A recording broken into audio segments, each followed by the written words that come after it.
बर्बरियत है, वहशत है, इंतहा की जो है सफाकियत है और पाकिस्तान के तमाम मज़ाहिब और तमाम मकातिब फ़िक्र की जमातें, तमाम कायदीन इसकी भरपूर मजम्मत करते हैं और मुतालबा करते हैं मोहतरम जनाब चीफ जस्टिस ऑफ पाकिस्तान से कि इस केस को टेस्ट केस बनाकर स्पीडी ट्रायल किया जाए और इन लोगों को निशान इबरत बनाया जाए। और ये मुकदमा चूंकि दहशतगर्दी की अदालत में चलाया जाएगा, 788 के तहत दहशतगर्दी की अदालत में चलाया जाएगा। पाकिस्तान के अंदर तौहीन नामूस रिसालत और तौहीन मजहब का कानून मौजूद है, लिहाजा कोई फर्द जो है उसको ये हक हासिल नहीं है शरअन कानूनी तौर पर कि वो कानून को अपने हाथ में ले कि इन दहशतगर्दों को, इन बर्बरियत करने वालों को इंशाअल्लाह कैफरे किरदार तक पहुंचाया जाएगा। बिस्मिल्लाहिर्रहमानिर्रहीम। अस्सलाम वालेकुम नाज़रीन, आप देख रहे हैं प्रोग्राम एक्सपर्ट्स। मैं हूं दुआ जमील। आज के पैनल का हिस्सा होंगे अयाज खान साहब, आमिर इलियास राना साहब, फैसल हुसैन साहब, ब्रिगेडियर रिटायर हारिस नवाज साहब और मोहम्मद इलियास साहब। नाज़रीन, साने सियालकोट के बाद पूरा मुल्क सकते में है, क्योंकि ऐसे वाक़यात से न सिर्फ दुनिया में पाकिस्तान का तशख़्ख़ुस मुतासिर हो सकता है, बल्कि इस्लामोफोबिया के ख़िलाफ़ मौक़िफ़ भी कमज़ोर होने का ख़दशा है। इसीलिए वाक़े के ज़िम्मेदारों का दुरुस्त तयन करके उन्हें इबरतनाक सज़ाएँ दिलवाना गवर्नमेंट के लिए बड़ा चैलेंज बन चुका है। प्राइम मिनिस्टर इमरान खान साहब वाक़े के ज़िम्मेदारों को मिसाली सज़ाएँ दिलाने के लिए मुतहरिक हैं। गुज़श्ता रोज़ उन्होंने श्रीलंकन मैनेजर को हजूम से बचाने की कोशिश करने वाले मलिक अदनान की बहादरी और इखलाकी जुर्रत को सलाम पेश करते हुए उन्हें तमगा शुजात देने का ऐलान किया। आज सानिया सियालकोट से मुतल्लिक़ आला सतह का इजलास हुआ, जिसमें प्राइम मिनिस्टर ने मुल्ज़मान को करार वाक़े सज़ा यकीनी बनाने और आइंदा ऐसे वाक़यात की रोकथाम के लिए जामे हिकमत अमली बनाने की हिदायत की है। बिलावल भुट्टो ज़रदारी ने मुजरिमों को फौरी सज़ा देने का मुतालबा करते हुए वाज़ेह किया है कि अगर नेशनल एक्शन प्लान के तमाम निकात पर अमल होता तो सानिया सियालकोट जैसे वाक़यात न होते। वाक़े में मुलविस अब तक 26 मरकज़ी मुल्ज़मान समेत 131 अफराद को गिरफ्तार किया जा चुका है। इसी मुनासबत से एक्सपर्ट्स के लिए पहला और बड़ा सवाल, आमिर साहब मैं आपसे आगाज़ कर रही हूँ। जाहिर है ये सानिया सियालकोट बड़ा अफसोसनाक वाक़या है, जितनी भी मजम्मत की जाए कम है। अब जिस तरह गवर्नमेंट एक्शन में है, सज़ाएँ भी दिलवाने का कहा जा रहा है, आगे की भी स्ट्रेटजी बनाने की बातें हो रही हैं, आपको लगता है वाकई गवर्नमेंट इसे टेस्ट केस बना पाएगी? देखें, वैसे तो वो कहेंगे कि जी फिर गुफ्तगू हो रही है। गवर्नमेंट हमेशा से संजीदा होती है। आपने कब से सोचा है कि इमरान खान साहब जब नोटिस लेते हैं किसी भी चीज़ का, वो संजीदगी से नहीं लेते बल्कि मजाक करते हैं? हो मजाक जाता है वो अलग बात है। अब आप देखें कि वो उन्होंने कतर से नोटिस लिया था सानिया साहिवाल का कि इबरतनाक बना देंगे, मिसाल बना देंगे, वही अज़ाइम दोबारा हैं। अगर वो एक पहला काम ठीक हो गया होता तो सारे ठीक हो चुके होते हैं। अब ये बहस हम कर रहे हैं, ठीक है, एक इंतहाई अफसोसनाक है। हमारा दीन बिल्कुल इजाज़त नहीं देता, नबी करीम सल्लल्लाहु अलैहि वसल्लम की तालीमात ये इजाज़त नहीं देती जो कुछ हमारे लोगों ने किया। ये बर्बरियत है, जुल्म है। ये इस्लामी मुल्क है, अदालतें मौजूद हैं। आप किसी गैर मुल्क में तो करके दिखाएं, ये सारा हजूम जहाँ नौकरियाँ करता है, ये गल्फ़ में जाएँ, यूके में जाएँ, कहीं पर जाएँ, ये हिल सकते हैं? ये सारे लाइन में भी लग जाते हैं, पढ़े लिखे भी जो यहाँ पे प्रोटोकॉल ढूंढ रहे होते हैं। ये इसी मुल्क में मजाक हो सकता है, इस मुल्क के कवानीन के साथ, इस मुल्क के इदारों के साथ। अब पुलिस को आप कहते हैं जी पुलिस क्यों एक्शन ले? टीएलपी में उनके बंदे शहीद हो गए, पुलिस के अपने क्या किया आपने? आपसे मुराद, मैं आपकी नहीं बात कर रहा, अपनी नहीं कर रहा, स्टेट ने क्या किया? माफ कर दिया। जी वो कोई मुआहिदा बताने को तैयार नहीं, कोई दिखाने को तैयार नहीं, किसी के साथ कोई लड़ाई नहीं है हमारी। लेकिन जब कानून नाफिज नहीं करते जहां होना चाहिए तो फिर ये कुछ होता है, क्योंकि लोगों को पता है कि मॉब बनेगा, कुछ हो जाएगा। अब वो मलिक अदनान को प्राइम मिनिस्टर ने ठीक कहा है कि हम तमगा शुजात देंगे, बहुत अच्छी बात है। उनके लिए कल फंक्शन भी हो रहा है प्राइम मिनिस्टर ऑफिस में, बहुत अच्छी बात है। लेकिन क्या ये इस तरह ही काम चलेगा? जो अभी अल्लामा ताहिर अशरफी साहब फरमा रहे थे, वहाँ पे वज़ीर आला पंजाब या कोई बंदा उस डेड बॉडी को खुदा हाफिज करने के लिए पहुँच जाता ना? नहीं, किसके पास टाइम ही नहीं है। वज़ीर का स्टेटस रखने वाला बंदा कोई नहीं था वहाँ पे, वो स्पेशल स्टेटस पे हैं। जैसे हमारे मुशीर सिक्योरिटी वाले हैं ना, वो कोई एडवाइज़र तो नहीं है ना, NSA कहलाते हैं तो वो मामले खसूसी। लेकिन NSA उनको बना दिया गया है, वो प्राइम मिनिस्टर के उन एडवाइजरों में भी शामिल नहीं जो आज वो दे रहे थे ना ब्रीफिंग, जो पार्लियामेंट में बैठ सकते हैं, वो स्पेशल कमेटी में चले गए। आपने सब चीज़ों को मजाक बना के एक बनाया हुआ है, तभी तो आपके वफाकी वजीर नहीं बैठे उस ब्रीफिंग में कि हमारे से तो लोअर लेवल का बंदा बैठा है, हम क्या बैठते हैं इस ब्रीफिंग में। अपोजिशन ने तो ठीक किया, वो गई नहीं कि भाई प्राइम मिनिस्टर आते नहीं, और ठीक है गवर्नमेंट अपोजिशन चलते हैं। अब हम आ जाए, ये जो वाकया है आपने 26 पकड़ लिए। अशरफी साहब अब जो चीफ जस्टिस से मुतालबा कर रहे थे, मेरा मुतालबा यह है कि हुजूरे वाला आप पंजाब और मरकज मिल के ATA के लिए पहले पूरे मुल्जिमान का प्रॉपरली कि कौन किस केस में है, ये ना 26 के 26 को फांसी में बुक कर दें, नहीं, आपको इन्वेस्टिगेशन भी प्रॉपर करनी होगी, फिर ही आप जाके कोर्ट में इनका केस लड़ सकेंगे ना। जब आप इस तरह बुक कर देंगे सबको तो तब भी बरी होंगे लोग, फिर इल्ज़ाम आ जाएगा अदालतों पे, ऐसा नहीं होता। आपको इन्वेस्टिगेशन प्रॉपर करनी चाहिए, रिमांड हो गए हैं, सब कुछ होता रहेगा, चलता रहेगा। लेकिन अगर आपको स्पीडी ट्रायल करना है तो शहबाज शरीफ से सीख लें, कहीं ना कहीं उसने ये काम किए थे। आपको अच्छी टीम लगानी चाहिए जो शवाहिद प्रॉपर इकट्ठा करें, वो मीडिया के ऊपर ना बैठे, वो मीडिया पे बयानात से हट जाएं। जो टीम बनाएं आप, उनका कोई काम नहीं है कि वो मीडिया को आके रोजाना की बुनियाद पे ब्रीफ करें। उनका काम है 4 दिन 5 दिन में हर चीज़ को निथार के फोरेंसिक करके और कोर्ट में केस दाखिल करें ताकि केस चल सके। हमें अदालतों को हर चीज़ में मशक़ सितम नहीं बना लेना चाहिए, क्योंकि हम दावे करते हैं, हम ऐलान करते हैं और फिर कहते हैं अदालतें छोड़ देती हैं। अगर इस्तगासा ने केस ठीक नहीं बनाया तो यहाँ से लोग बरी होंगे, जमानतों पे जाएंगे, फिर अदालतों को ना कहिएगा, क्योंकि ड्रामा यहीं से शुरू होता है जब पुलिस और ये जो भी ATC के लिए लगाएंगे स्पेशल इन्वेस्टिगेशन पे, अगर वो प्रॉपरली, वो मीडिया के प्रॉब्लम उसमें ना आए, दबाव में कोई भी ना आए। जैसे शौकत तरीन साहब आज कह रहे थे मीडिया ने महंगाई की हुई है, आज ये भी नई बात पता चल गई है, आप सबको समझ आ जानी चाहिए कि महंगाई है ही नहीं, हम जो खरीदने जाते हैं वो सस्ती चीजें मिलती है और हम झूठ बोलते हैं कि महंगी मिलती है। ये हुकूमत चल ही इसी कारोबार पे रही है। इस मामले को सीरियस ले लें, ये पाकिस्तान की सलामती का इशू है, एक दफा सजा दे दें, आप देखें फिर मॉब निकलता है कि नहीं। अयाज साहब, मैं आपकी तरफ आऊँगी, सवाल वही, आपको लगता है जब हम पहले बात कर रहे थे सानिया सियालकोट की, हुकूमत इसे टेस्ट केस बना पाएगी, हम अपने सिस्टम को इतना मजबूत कर पाएंगे कि वाकई फिर आइंदा इस तरह के वाकयात ना हो? इस पे तो दुआ मैं बाद में बात करता हूँ। पहले आप हमारी बदकिस्मती मुलाजा कीजिए कि मीडिया से कोई भी खुश नहीं है। अच्छा, एक दौर हुआ करता था कि गवर्नमेंट्स नाराज़ होती थी और अपोजिशन वाले खुश होते थे। अब फजलुर रहमान साहब भी जाते जाते चार्जशीट कर गए, बहुत नाराज़ हैं, तो अल्लाह रहम करे हम पे। बस मीडिया को सोचना पड़ेगा, और हम में अगर कुछ गलतियाँ कोताहियाँ हैं तो वो दूर करने की तौफीक अता फरमाए। ये जो वाक़या हुआ है, इससे ज़्यादा और दर्दनाक और अफसोसनाक वाक़या क्या हो सकता था। जाहिर है पूरी दुनिया में जो इमेज आपने भिजवाया अपना, दुआ जब रियासतें अगर मगर पिक एंड चूज़ में पड़ जाती हैं तो फिर इस तरह के वाक़यात को आप नहीं रोक पाते। ये एक चीज़ है कि ओवरऑल एक जो आवाज़ आई कौम की तरफ से और गवर्नमेंट की तरफ से भी, वो तो थी पॉजिटिव कि ज़ाहिर है इंटरनेशनल लेवल पे आपको कुछ उससे फेस सेविंग आपकी हुई। लेकिन इसके बावजूद कुछ आवाज़ें मैंने सुनी। मुझे उस दिन मौलाना फजलुर रहमान जो आज कह रहे थे शदीद अल्फाज में मजम्मत की गई, इन्होंने एक ट्वीट किया था और उसका जवाब एहसन इकबाल साहब ने बहुत ज़बरदस्त जवाब दिया था। ये एक कलेक्टिव विजडम और एक जब कौम की हैसियत से अब सोच होती है, उसकी अक्कासी की उस दिन एहसन इकबाल ने। और मुझे बड़ी खुशी हुई कि आप एक तहरीक में भी साथ हैं, मौलाना आपके लीडर भी हैं इस वक्त वो PDM के हवाले से, लेकिन जहाँ गलत उन्होंने कहा वहाँ उसको दुरुस्तगी उसकी बड़ी ज़रूरी थी और वो निशानदेही की उन्होंने। ये चंद साल पहले हमने देखा UK में कुछ वाक़यात हुए थे, रात भर हमने देखा कि जी वो अदालतें लगीं और उनको सज़ाएं, ऐसी सज़ाएं दी गई कि उसके बाद इस तरह का वाक़या दोबारा वहाँ नहीं हो सका।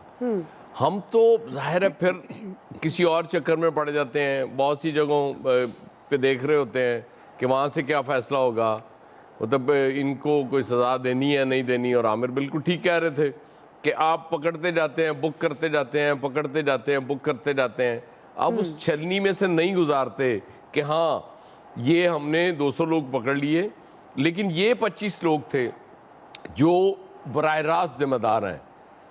फिर मॉब मेंटालिटी आपको पता है, आपने जब मॉब को माफ़ करना शुरू कर दिया कि जी ठीक है ये कर लिया और अब खैर है, कोई नहीं, आगे जाके देखेंगे अब क्या करना है, फिलहाल तो इनको छोड़ देना, कुछ नहीं होता, इनसे आप मुआहदा कर लें, ठीक है जी मुआहदा हो गया, अच्छा जी हमने मेन स्ट्रीम।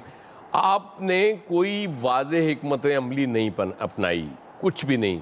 अब गवर्नमेंट के लेवल पे करने का जो सबसे इम्पोर्टेंट काम है, बाकी तो ये मामला तो हम देखेंगे किस तरह आगे बढ़ता है ये केस, कि एक हाई लेवल डेलीगेशन यहाँ से जाना चाहिए श्रीलंका, उसके प्रयांथा के घर जाना चाहिए, जिसमें मिनिस्टर्स भी होने चाहिए, उलमा भी होने चाहिए, तमाम सेगमेंट ऑफ सोसाइटी, और वहाँ जाके एक तो उनसे माफ़ी मांगे कि जी ये हम बहैसियत मजमुई, और वो देखें ना बेहसी की इंतहा है कि एयरपोर्ट से जब वो जा रही थी और आप एक तरफ इतने दावे कर रहे थे और वहाँ कौन था, चीफ मिनिस्टर साहब इस्लामाबाद बैठे हुए थे। सही बात है। क्या ज़रूरी था आज इस्लामाबाद जाना? अगर प्राइम मिनिस्टर साहब ने मुलाकात भी करनी थी, एक गालिबन मेरे ख्याल वो आईजी इस्लामाबाद लगाने के लिए सारा मामला हुआ होगा, और अब राना साहब ने भी ट्वीट कर दिया कि जी वो पिंडी से लाहौर क्यों भिजवाया। राना साहब बाज़ दफ़ा पिंडी और इस्लामाबाद में फासले बहुत ज़्यादा हो जाते हैं, इसलिए फिर वाया लाहौर भिजवाना पड़ता है, इसलिए ये भी कोई अचंभे वाली बात नहीं है। तो कोई मतलब डायरेक्शन नहीं है इस गवर्नमेंट की, कोई डायरेक्शन। ये तो मुझे लगता है तारीख की इससे ज़्यादा कमज़ोर हुकूमत मैंने नहीं देखी। कोई काम आज तक ये कर सके हो। हाँ, दावे बहुत ज़बरदस्त होते हैं इनके। सही, ये भी बहुत बड़ा काम है। ये बहुत बड़ा काम है। प्राइम मिनिस्टर साहब पहले दिन से कह रहे हैं। अच्छा, इंटरनेशनल लेवल पे तो शायद श्रीलंकन की को भी समझ आ रही है कि वाजिबा प्राइम मिनिस्टर साहब चूँकि डिटर्मिन्ड है कि हमने इनको इबरतनाक सजाएं देनी है, इसलिए मिल जाएंगी, लेकिन उससे आगे कुछ नहीं है। मीटिंग्स बहुत होती हैं, ये सुबह शाम। आप कभी इस्लामाबाद जाए ना, एक मीटिंग से निकलते हैं दूसरी में चले जाते हैं, दूसरी से निकलते हैं तीसरी में चले जाते हैं। अगर आप कहीं उन मीटिंग्स का हिस्सा हो ना, तो एक के बाद दूसरा, तीसरा, चौथा, पांचवा, छठी दफ़ा आप देखते हैं कि वही लोग हर जगह शामिल हो रहे हैं, शरीक हो रहे हैं। नतीजा क्या है? कुछ भी नहीं। कुछ भी नहीं। नतीजा यही होता है कि फिर आप जिम्मेदार हैं मसनूई महंगाई के। सही है। मतलब जिम्मेदारी तो सारी आप पे है ना। सही सही। कि आप जब चीज़ें जाके लेके आती हैं, अगर आपको महंगी मिल जाती है तो आपको क्या ज़रूरत है वहाँ मीडिया पे बैठ के उसका तज़किरा करने की। आप कहें कि अल्हम्दुलिल्लाह हर चीज़ अपनी कीमत के मुताबिक मिल रही है, जो हमारी हुकूमत ने तय कर दी हुई है। सही है। क्योंकि उनको तो पता नहीं ना होता कीमत क्या है, तो इसलिए आज के बाद आप तय कर लें सब लोग कि आपने इस तरह की कोई नेगेटिव बात नहीं करनी, पॉजिटिव बातें किया करें, इस कौम का भला हो जाएगा। सही है। तो आप इस सवाल को मैं पॉजिटिव अगर रुख दूं ब्रिगेडियर साहब, तो आपको लगता है कि जिस तरह गवर्नमेंट डिटरमिन्ड है, वाकई इस केस को टेस्ट केस बना लेगी? देखें दुआ, मैं I will be very specific, क्योंकि काफ़ी लंबी बातें हुई और टाइम भी आई एम श्योर का कम होगा। देखें, एक तो पूरी कौम शर्मसार है जिस तरीके से बेईमाना कत्ल किया गया, और एब्सोल्युटली कोई इसकी जस्टिफिकेशन नहीं। टेस्ट केस यहाँ पर यह है कि एक हमारे जाहिर है कि श्रीलंका से बहुत अच्छे ताल्लुकात हैं, मिलिट्री भी और सिविल टू सिविल भी। आई नो कि कितने अच्छे हमारे उनसे ताल्लुकात हैं, इसीलिए उनका रद्दमल देखें, जब आपने रिएक्शन अच्छा शो किया है, उन्होंने फ़ौरन इसको एक्सेप्ट भी कर लिया। बात यह है कि आप इस ट्रायल को कैसे हाल चलाते हैं, कौन से जज को टेररिस्ट का डिटेल करते हैं, या मिलिट्री कोर्ट स्पेशल ऑर्गेनाइज करें, क्योंकि इट्स नॉट ओनली जज पनिशमेंट, इट इज़ कि वो जज की सिक्योरिटी क्या है। बाद में मिलिट्री ऑफिसर तो कंटोनमेंट में रहते हैं, वो जज विल बी वरिड कि ये जो आप TLP की जो एक चीज़ चल पड़ी हुई है, और ये जो एक स्लोगन भी लगा दिया है, लब्बैक या रसूलुल्लाह। बात यह कि हम तमाम आशिक रसूल हैं, सारे कि कौन इस बात को डिनाई कर सकता है, जो गुस्सा के रसूल हो सकता है। उसके बाद उसकी प्रोटेक्शन कहती है, inquiry prosecution within 2 to 3 weeks should be done with.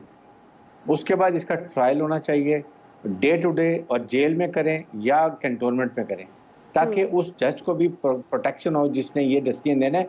It is very difficult decision for him, इसलिए मैं ये बात कर रहा हूँ। उसके बाद 6, 7, 8, 10 जो भी लोग मेन कल्प्रिट्स हैं, इंसाफ के तकाजे पूरे करते हुए, they must be given a capital punishment, और ये दुनिया को पता चले कि पाकिस्तान में ये हम कर सकते हैं। इसका मैसेज जो है वो तमाम लोगों को जाएगा। इट इज़ नॉट ओनली कि एक रिलीजियस पार्टी, सबको जाएगा कि आइंदा अगर कानून को हाथ में लेंगे तो उसकी आइंदा के लिए सजा ये होगी। ये करने की ज़रूरत है। और उसके बाद मौलाना फजलुर रहमान का मुझे बड़ा अफसोस है कि अभी भी PDM की तरफ से बात करें, अपनी तरफ से उन्होंने अभी भी कंडेम नहीं किया। ये हमारे तमाम जो उलमा हैं, तमाम उलमा यकजमान के इंडिविजुअल आके टीवी के ऊपर बोलें, इसको कंडेम करें, इसमें मॉरल करे जाए, फिर पर दुनिया को मैसेज आएगा। I think that is what we need to do. छोटी सी बात दुआ कि मुझे ये नहीं समझ आती, जो रसूलुल्लाह सल्लल्लाहु अलैहि वसल्लम की पैरवी नहीं कर सकता वो आशिक़े रसूल कैसे हो सकता है? बिल्कुल, और यही और वो कलमा तौहीद कैसे पढ़ता है? फैसल साहब, ये ब्रिगेडियर साहब की बात तो ये बिल्कुल सही है कि जो माहौल बन गया है, तो कौन सा जज इस हालात में जो है वो एक आज़ादाना माहौल में जो है वो समाअत कर सकता है। मिलिट्री कोर्ट में केस चलना चाहिए और फौरी समाअत की और तेज समाअत की अदालतों में जो है वो कार्रवाई करनी चाहिए। लेकिन हमारे मुल्क में हुआ क्या है, ये सिर्फ एक वाक़या यहीं से शुरू नहीं हुआ, यहीं पे ख़त्म नहीं हुआ, ये तो कई वाक़यात का तसलसल है। और ऐसा जो हालात हो गए, जो लोगों की जहनी सतह हो चुकी है, ये हमें ये लगता भी नहीं है कि ये कोई आखिरी वाक़या हुआ है। हमें तो और इस तरह के वाक़यात के लिए जहनी तौर पे जो है वो तैयार रहना चाहिए। पाकिस्तान में तो मजहबी और सियासी जमातों ने और रियासत ने अपने मफादात के लिए जो है वो मजहबी कार्ड खेले, और एक आम आदमी ने मजहबी कार्ड को गुनाह और सबाब का मसला समझ के जो है वो कबूल कर लिया। और जो मजहबी अकाबरीन थे उन्होंने भी जो है वो मजहबी कार्ड पर जो जज्बाती बयानिए थे वो उनके साथ खड़े हुए नजर आए। वो उनको इस बात का खौफ रहता है, अभी भी मजहबी जमातों को जो हम मिसालें दे रहे हैं कि फलां ने मजम्मत नहीं किया, फलां ने इतनी खुल के बात नहीं की, उनको इस बात का खौफ रहता है अपनी मकबूलियत कम हो जाने का। तो ये तो एक सोच है। मुमताज़ कादरी का जब वाक़या हुआ था तो एक बहुत ही जय्यद किस्म के मजहबी अकाबिर ने कहा कि मुमताज़ कादरी ने काम तो गलत किया लेकिन हुस्ने नियत का सवाब मिलेगा। तो यहाँ तो ये जब सोच पाई जाती हो कि हुस्ने नियत का सवाब मिलेगा, तो आप क्या एक आम आदमी से, क्या अदालतों से और क्या इस माशरे से और क्या तवक्का करेंगे कि यहाँ पे इंसाफ होगा? ये तो ऐसा एक खौफ है, इसकी लपेट में तो कोई भी आ सकता है। वहाँ तो मसला ये है कि मजहबी वाक़या ही नहीं हुआ। एक तो इंतज़ामी इशू था, उसको मजहबी वाक़या बनाया गया है। उस इंतज़ामी इशू को, जैसे अभी आमिर साहब ने मिसाल दी कि कोई दुबई में जाके काम कर सकता है, वो भी तो इस्लामी मुल्क है, किसी और मुल्क में आप ये काम कर सकते हैं। यहाँ तो ये इंतजामी इशू, खौफ नहीं है पकड़ जाने का। अच्छा, फिर उसको हम हीरो भी बना देते, सोसाइटी, रियासत, माशरा, आम आदमी, अवाम, पब्लिक उसको हीरो बना देती है। तो आप क्या करें? आम आदमी की सोच में जो हमने इस कौम के साथ किया है, उसकी जो जहनी हालत हो चुकी है, वो तो एक इस कौम की तो कोई नफ्सियात ही नहीं बची। अच्छा, इतना बड़ा दो बातें मैं कह दूं। एक तो कोई इस वाक़े में अखलाकियात का तकाजा ये था कि वज़ीर-ए-आज़म साहब, सदर साहब, वज़ीर आला साहब आते और मैयत को रवाना करते, लेकिन ये कहा गया तो कोई नहीं आया। वज़ीर आला के लिए कहा गया कि उनको बहुत अहम मीटिंग में इस्लामाबाद जाना था। तो ये पाकिस्तान के तशक्कुस और वक़ार से ज़्यादा कौन सी इंपॉर्टेंट मीटिंग थी? और एक आखिरी बात, ये जो वज़ीर दिफा का जो बयान आया है ना, ये पूरे मुल्क की जो है ना, इन्होंने जो है ना नज़रें जो है शर्म से झुका दी। और ये अगर भारत ये बयान लेके उसमें चला गया दुनिया के सामने, वज़ीर दिफा साहब कह रहे हैं कि जज्बात में नौजवान कर जाते हैं, हम भी जवानी में ऐसे थे। आप क्या खड़े होंगे? वज़ीर दिफा की रियासत का बयान समझे उसको। सही है। इलियास साहब, मैं आपकी तरफ आऊंगी, ब्रेक ले लेते हैं। वो लाइव की वजह से हमारे पास वक्त थोड़ा सा कम हो गया, तो मैं इलियास साहब आपका टेक दोबारा लूंगी। अभी एक ब्रेक लेते हैं, ब्रेक से हम वापस आएंगे। हमारा दूसरा सवाल है, फैसला कौन इक़दाम के फैसले में पीडीएम मुश्किलात का शिकार क्यों है? राय लेते हैं ब्रेक के बाद।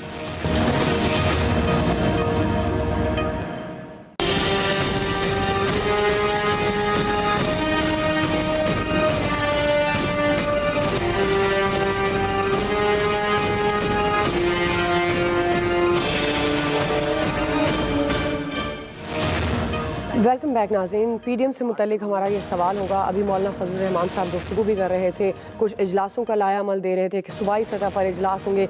इस्तीफ़ों पर उनका ये रद्द-ए-अमल था कि जब वक्त आएगा तो उस वक्त देखा जाएगा। इसके अलावा लॉन्ग मार्च का उन्होंने डिसाइड किया कि लॉन्ग मार्च में होगा। इसी से मुतल्लिक हमारा सवाल होगा कि आखिर पीडीएम फैसला कुन या कोई ठोस फैसले उठाने में नाकाम क्यों है? अयाज साहब, मैं आपसे आगाज़ करी हूँ। आपके ख्याल में बहुत सारे अभी जैसे मौलाना फजल रहमान साहब ऐसे कह रहे थे कि तहरीकें ऐसे ही होती हैं, लगातार होती हैं, उसमें कोई हम स्ट्रिक्ट किस्म का लाया अमल नहीं दे सकते, लेकिन अब तक हमने देखा कोई वाकई ठोस हिकमत अमली सामने नहीं आ सकी पीडीएम की। आपके ख्याल में ये पीडीएम मुश्किलात का शिकार क्यों है? एक दफ़ा का जिक्र है कि एक पीडीएम हुआ करती थी। बात यह है कि आज ये बात कर रहे हैं मौलाना फजलुर रहमान के जी वो तहरीकों में इसी तरह, हमें तो पहले दिन से पता है तहरीकों में क्या हुआ करता, और इनको ज़्यादा पता होना चाहिए था, बेहतर पता होना चाहिए था। इस मुल्क में जितनी तहरीकें रही हैं वह इनका जो ताल्लुक है, इनके वालिद साहब तहरीकों का हिस्सा रहे हैं, और जाहिर है ये पल के जवान हुए और बड़े हुए और यहाँ तक पहुँचे, उन तहरीकों को देखते हुए यहाँ तक पहुँचे। लेकिन जब आपने आगाज़ किया आर या पार, बस 30 दिसंबर को गई, 30 नवंबर को गई, हम इस्लामाबाद पहुँचे और ये हुकूमत घर चली जाएगी, इस हद तक जाके जब आपने ये मामलात किए तो उसके बाद फिर आपको पीछे हटना पड़ा, तो आप बहुत ज़्यादा पीछे हट गए। अब मसाइल वही हैं, पीपल्स पार्टी अलहदा हो चुकी है, वो कुछ लोग कहते हैं जी पीपल्स पार्टी इस्तीफे पीपल्स पार्टी के बगैर देने का आपको क्या फ़ायदा होगा, वो गेन कौन करेगा, पीपल्स पार्टी और पीटीआई।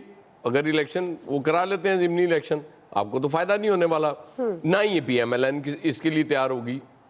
23 मार्च, अच्छा एक सवाल पूछा गया तो वो कह रही है अभी बड़ा टाइम है, आप आज क्यों पूछ रहे हैं? हुजूर आपने 23 मार्च की डेट दी है कि 23 मार्च को हमने जुमा इस्लामाबाद में पढ़ना है, जाके लॉन्ग मार्च करना है, तो वो सवाल कबल अज़ वक्त कैसे हो गया? मतलब आप अपनी अदाओं पे गौर ही नहीं करते ना। एक तरफ आप कुछ कह रहे होते हैं, दूसरी तरफ आप कुछ कह रहे होते हैं कि 3 महीने बाद हमने 4 महीने बाद लॉन्ग मार्च करना है।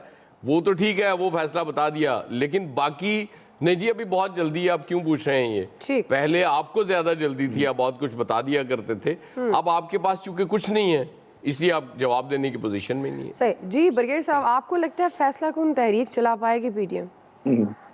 देखें, बात यह है कि फैसला कौन तहरीक उस वक्त होती है जब आपके पास कोई नैरेटिव होता है या उस नैरेटिव का सोल्यूशन होता है, जब हमको बताते हैं कि हम आके ये आसमान से तारे तोड़ के ले आएंगे।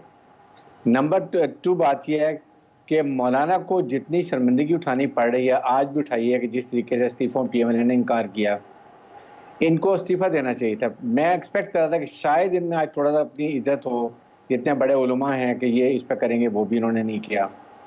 उसके बाद जिस तरीके से 23 तारीख को सिलेक्ट किया, जब हमारा एक यौम जमहूरिया है, हम वहाँ पर इस वक्त परेड हो रही होती है, ये एक नेशनल इशू को उस वक्त क्वेश्चनेबल बनाने की कोशिश कर रहे हैं, वो बात है। और फिर ये जो सारे इंसिडेंट हो रहे हैं सियालकोट के, सारे स्टार्ट मौलाना फजलुर रहमान ने किया जब इन्होंने अपने जो जितने फॉलोअर्स हैं उनको डंडे दे के इस्लामाबाद में लेकर आए और बताया कि ये भी एक सोल्यूशन है हुकूमत को कमज़ोर करने का, या हुकूमत की जो डायरेक्ट है उसको चैलेंज करने के लिए, ये उनको ख्याल होना चाहिए। और उसके बाद सेकंड बात है कि ये चीज़ें इनको आप सोचनी चाहिए, इनको ख़त्म करें। आप इलेक्शन में 1.5 साल रह गया, I think you concentrate on your election, और उसके बाद ये जो भी फैसला होता है वो पाकिस्तानी अवाम कर लेंगे। अब इस वक्त खाम को उनको और स्ट्रेंथ दे रहे हैं ये ऐसी बातें करके। सही है जी। आमिर साहब, आपको क्या लगता है क्यों फैसला नहीं कर पा रहे, ठोस हिकमत अमली सामने नहीं आ पा रही पीडीएम की? आमिर साहब को क्या लगना है? देखिए, जाहिर है कि जो हालात चल रहे हैं उसमें उन्हें अपनी सियासी हिकमत अमली बनाने में कुछ प्रॉब्लम्स आ रहे हैं। जाहिर है कि जब उस वक्त पीएमएलएन और ये लोग किसी और उसमें थे, आज किसी और स्टांस में हैं कि हाँ जी एक टाइम दिया जाना चाहिए कि गवर्नमेंट को इस हिसाब से लेके जाएं कि जैसे अब वो कह रहे हैं ना कि ये मसनूई महंगाई है और मीडिया सारा कुछ कर रहा है, तो अच्छी बात है कि हिज़्ब इख्तिलाफ के लिए तो चांस ही यही बनता है कि गवर्नमेंट की रिप्यूट कैसे ख़राब होती है। वो अल्लाह के फजल से गवर्नमेंट की रिप्यूट ख़राब करने में हिज़्ब इख्तिलाफ तो कोई किरदार अदा नहीं कर रही, गवर्नमेंट खुद अदा कर रही है और पीछे नहीं हटती, मुसलसल इस काम में ना वो आगे हैं। जैसे अभी वो फैसल साहब ने पिछले सेगमेंट में बात कर दी ना, उसकी जज्बात में आकर नौजवानों ने काम कर दिया, हमारे वज़ीर दिफा कह रहे हैं। और साथ ही इस सेगमेंट के सवाल में वज़ीर दिफा का है कि कोई जुर्रत नहीं कर सकता इन हाउस, अगर मैं ये कह दूं जज्बात में आया कि इन हाउस तब्दीली के लिए हो सकता है हमारे वज़ीर दिफा ही कुछ लोगों के साथ सबसे आगे खड़े हों, तो फिर क्या होगा? इस पर कुछ बात होगी। बात यह है कि नंबर 1 वज़ीर आज़म की तरफ से इनको शोकाद आज जाना चाहिए था इस बयान पे कि जनाब आपने कैसे कहा कि, क्योंकि हम जज्बात में तो बड़े बड़े काम कर जाते हैं, लेकिन वज़ीर दिफा से पूछ लेना चाहिए था। ब्रिगेडियर साहब अभी कह रहे थे ना कि हमारी डिफेंस टाइज भी बड़ी अच्छी है श्रीलंका से, वहाँ मैसेज क्या जाएगा? वहाँ पे डबल गेम है ना इस वक्त। इंडिया पूरा जोर लगा रहा है कि श्रीलंका को किसी तरह पाकिस्तान से पीछे हटा ले, और हमारा वज़ीर दिफा मजाक कर रहा है बैठ के वहाँ पे। उसको समझ ही नहीं आ रही कि मैं किस मुल्क के बारे में क्या बात कर रहा हूँ। मतलब एक फवाद चौधरी रह गया अकेला जो पूरी वॉइस बना हुआ है इस वक्त पीटीआई में, जिसको हम जज्बाती भी कहते हैं, वो हर मामले में बोलता है, इस मामले में बड़े ठीक ठाक लेके चल रहा है, चाहे वो टीएलपी का इशू हो या ये सियालकोट का इशू हो। लेकिन प्राइम मिनिस्टर की तरफ से वो मतलब अपनी मीटिंग में तो कहते हैं कि मुझे लोग कहते होंगे, मैंने तो वैसे कहा था कि लोग अब कह रहे हैं कि ऑक्सफोर्ड पढ़ते रहे और अब हमें सूफीज़म पढ़ा रहे हैं, ये बात वो अपनी मीटिंग्स में भी कहने लग गए हैं कि मुझसे ये लोग तनकीद करते हैं। सियासत इसी चीज का नाम है, वो 23 मार्च हो या इमरान खान का 14 अगस्त को धरना हो, वो भी ठीक था तो ये भी ठीक है। परेड एक जगह पे हो जाएगी, अगर ये आए तो इस्लामाबाद बहुत बड़ा है, कहीं से भी आ सकते हैं, कोई रास्ता नहीं रुकता, परेड भी हो जाएगी, ये भी आ जाएंगे और ये भी हो जाएगा। ठीक है जी फैसल साहब। लेकिन दुआ 3 साल से आप ये सवाल पूछ रही है अपोजिशन की हिकमत अमली का क्या होगा। मैं आपको 3 साल से एक ही जवाब दे रहा हूँ, कुछ नहीं होगा। ये ड्रामे कर रहे हैं, अदाकारी कर रहे हैं, इनके हाथ में स्क्रिप्ट है और मेरी बात साबित हो रही है। आप ये देखें, इनका मजाक देखें कि दिसंबर के महीने में कह रहे हैं कि हम मार्च में धरना देंगे। मतलब उस खुदा का खौफ करें, मतलब आपको ये बात करते हुए भी शर्म नहीं आ रही कि 4 महीने बाद भाई आप जो सूरत हाल हो गई, आप तो बोलो इसी लम्बे निकल रहे हैं, आप नहीं, आपने निकलना नहीं है।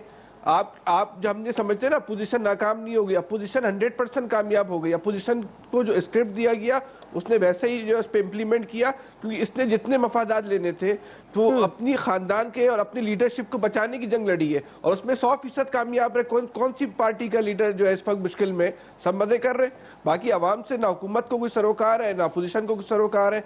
वो जो एयाज साहब अभी कह रहे हैं ना कि मुल्की तारीख की सबसे नाकाम तरीन हुकूमत या कमजोर तरीन हुकूमत है, कोई शक नहीं, लेकिन ये अपोजिशन भी मुल्क की तारीख की सबसे कमजोर और नाकाम तरीन जो अपोजिशन है। और इतनी कमजोर अपोजिशन है कि अल्लाह माफ करे, जितना हुकूमत अवाम को बेवकूफ बना रही है उससे ज्यादा अपोजिशन अवाम को बेवकूफ बना रही है। और हमने और आपने बेवकूफ बनना है, ऑप्शन ही नहीं है हमारे पास। बेवकूफ तो फिर हंसी हो ना। इलियास साहब देखिए, अब जब तक शक तो नहीं है फैसल पे, जब तक एक मुश्तरका तौर पर ये एक पेज पर नहीं आएंगे, अपनी बात नहीं करेंगे, क्योंकि सब में इख्तलाफात हैं। देखिए इस टाइम पीपल्स पार्टी अलहदा हो गई है, लेकिन बाकी जो हैं वो कोई इस्तीफ़ा देने पर अभी तक रजामंद ही नहीं है, एक पेज पर आते ही नहीं है।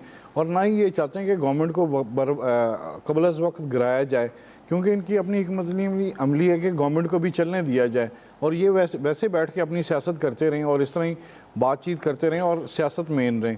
अगर ये गवर्नमेंट को गिराते हैं तो इनको पता है कि गवर्नमेंट को जो अगर गिराया तो ये किस तरह करेंगे। अगर ये अपनी इस्टेब्लिश करते हैं गवर्नमेंट तो ये इस वक्त संभल नहीं पाएंगे, क्योंकि महंगाई के जो तूफ़ान आया हुआ है उसमें ये नहीं चाहते कि इनको लोग बुरा भला कहें, ना इनसे ये इस वक्त जो है संभल पाएगा। तो इसलिए ये चाहते हैं ये गवर्नमेंट अपना वक्त पूरा करे और ये इसी तरह एक इनके साथ एंगेज रखें अपने आप को, और ताकि तमाम मामलात वगैरह करते रहें।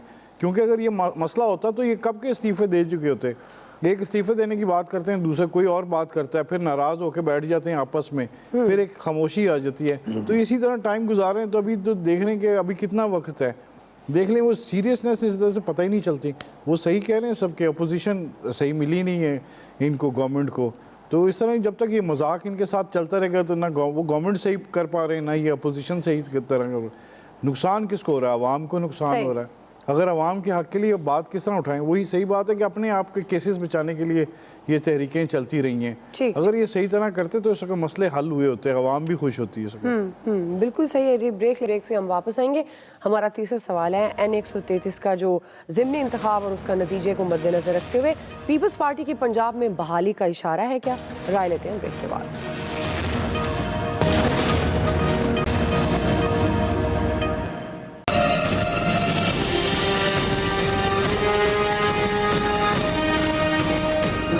%80 लोगों ने 83% वोटों ने कल इलेक्शन में हिस्सा नहीं लिया। ऐसे दिखाई दे रहा है कि तीनों पार्टियां खुश हैं, जीतने वाली पार्टी भी खुश है, हारने वाली भी खुश है, जिसने हिस्सा नहीं लिया वो भी खुश है। ऐसा इलेक्शन मैंने जिंदगी में कभी नहीं देखा।